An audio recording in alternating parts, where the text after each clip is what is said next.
Hello, my name is Mary and I'm with the PA Group. Today we're going to go ahead and take a look at adding new GL accounts into the chart of accounts here in Dynamics 365 Business Central.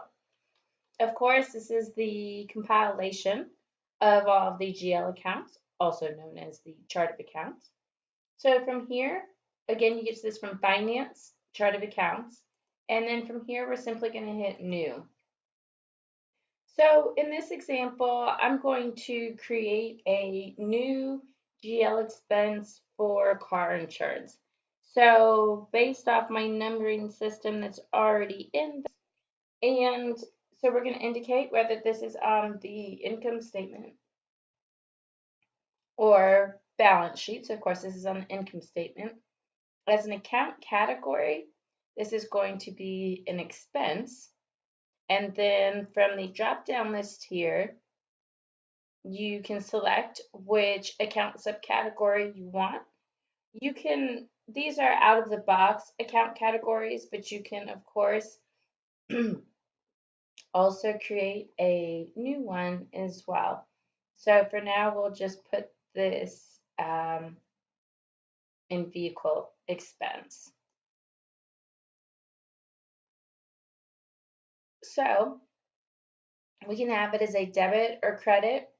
For the account type, you have the options of posting, heading, total, begin total, or end total.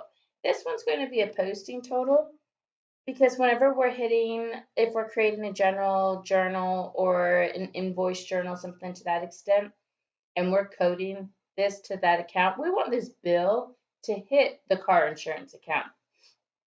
And so that'll be a posting account. Let's say if this was total assets or insurance or something to that extent, then we could have it as a header, or subcategories would be totals between beginning and end here. So these are the different options. But for this one, we're going to use posting. And then if this was a totaling account, you would put the formula in there. You can also identify if this is going to be a reconciliation account as well. And then if you need to identify any specific posting groups, you would create them, you would add them in here. You can also identify if you need to map it to a specific consolidation account for a consolidation company. For the exchange rate, for reporting purposes and consolidations, you can identify which type of exchange rate adjustment you would like for it to do.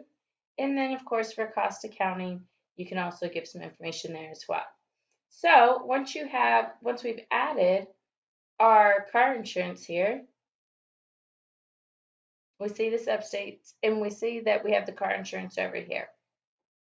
But, oops, we need to go in here and update this to purchasing. Right? So you're going to identify if it's a purchase or a sale. This one's going to be a purchase. But we still see how it's out of sync over here and it needs to be indented. So what we'll do then is we'll go to process and we're going to indent the chart of accounts.